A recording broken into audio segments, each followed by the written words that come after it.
அது ஒரு முதியோர் இல்லம். இது ஒரு வசதியான முதியோர் இல்லம்.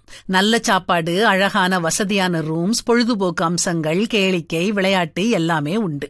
அதுக்கேத்த மாதிரி கட்டணமும் அதிகம்தான். இங்க ஒரு முதியவர் இருந்தாரு. அவர் பேரு வேதநாயகம். அந்த முதியோர் இல்லத்துல ஒரு வயசான அம்மா இருந்தாங்க. அவங்க பேரு சரோஜா. காந்தி ஜெயந்தியை முன்னிட்டு அங்க ஒரு பெரிய விருந்து கொடுத்தாங்க.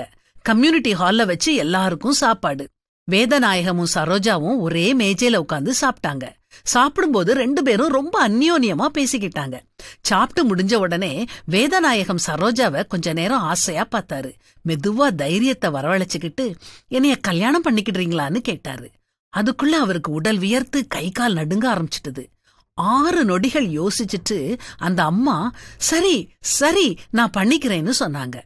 கொஞ்ச நேரம் சந்தோஷமா பேசிட்டு 2 பேரும் அவங்கவங்க அறைக்கு போயிட்டாங்க.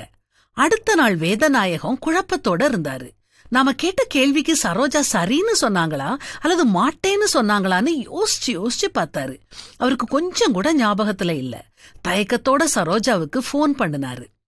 முன்னாடியெல்லாம் எனக்கு நல்ல ஞாபக சக்தி உண்டு, இப்போ ஞாபக சக்தி குறைஞ்சுகிட்டே வருதுன்னு போன்ல சொன்னாரு. அப்புறம் மெதுவா முந்தின இரவு நடந்த விருந்த பற்றி பேசினாரு. தைரியத்தை வரவழைச்சிட்டு, நான் என்னைய நீங்க கல்யாணம் பண்ணிக்கிடுவீங்களான்னு கேட்டப்போ நீங்க சரின்னு சொன்னீங்களா மாட்டேன்னு சொன்னீங்களான்னு கேட்டாரு. உடனே சரோஜா, ஐயோ நான் சரின்னு தான் சொன்னேன், அதுவும் மனசார சொன்னேன். நல்ல வேளை என்கிட்ட கேட்டீங்க. யார் என்கிட்ட நேத்து கேட்டாங்கங்கறத நான் மறந்து போயிருந்தேன். யார்கிட்ட போய் கேக்குறதுன்னு தெரியாம இருந்தேன்னு சொன்னாங்க. என்ன சிரிப்பு வருதா? அது அந்தந்த காலத்துல நடக்கிறது தாங்க அழகு.